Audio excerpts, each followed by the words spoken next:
इस कहानी का नाम है बेपनाह मोहब्बत, एपिसोड 1।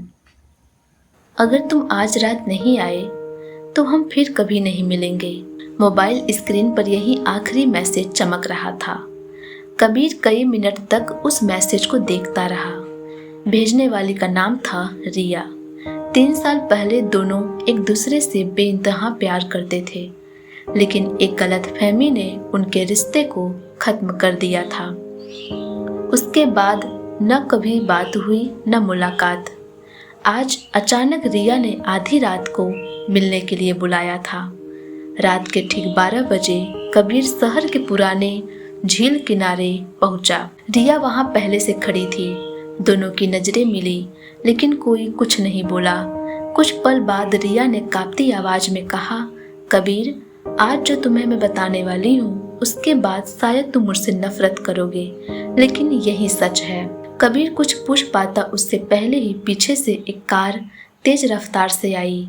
उसकी हेडलाइट सीधे दोनों पर पड़ी और अगले ही पल एक जोरदार चीख ने रात की खामोशी तोड़ दी। कार अचानक ब्रेक लगाकर कुछ ही कदम दूर रुकी। कबीर ने तुरंत रिया का हाथ पकड़कर उसे अपनी तरफ खींच लिया।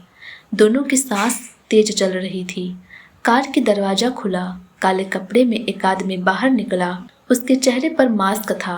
उसने जेब से एक छोटा सा लिफाफा निकाला और कबीर की ओर फेंक दिया। अगर अपनी और रिया की जिंदगी बचानी है तो इसे अभी मत खोलना। इतना कहकर वो वापस कार में बैठ गया और अंधेरे में गायब हो गया। कबीर ने कांपते हाथों से लिफाफा उठाया। ये सब क्या हो रहा है रिया?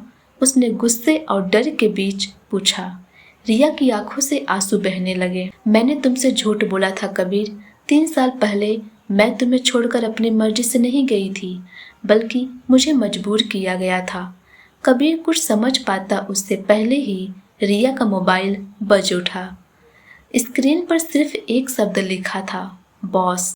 रिया का चेहरा एकदम सफेद पड़ गया। उसने कॉल कट कर दी। कुछ ही सेकंड बाद फिर वही कॉल आई। इस बार मोबाइल पर एक संदेश चमका, अगर कॉल नहीं उठाई तो अगला निशाना कबीर होगा। रिया के हाथ कांपने लगे।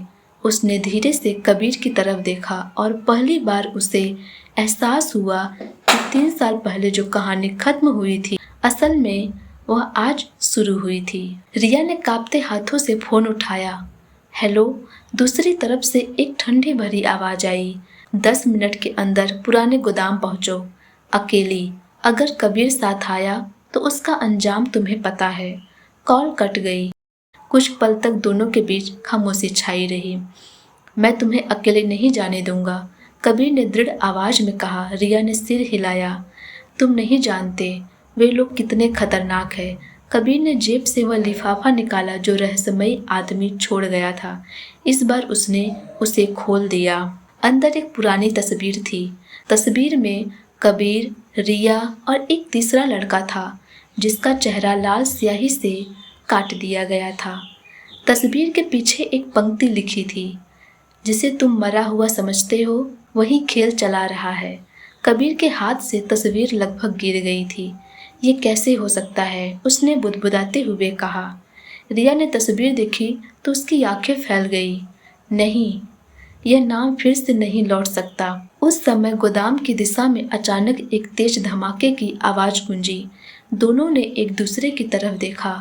उन्हें समझ आ गया कि अब वापस लौटना आसान नहीं होगा। वे दौड़ते हुए गोदाम की तरफ बढ़े, लेकिन उन्हें नहीं पता था कि कोई उनकी हर हरकत पर नजर रखे हुए है। दूसरा भाग सुनने के लिए आप मेरे चैनल को सब्सक्राइब करें।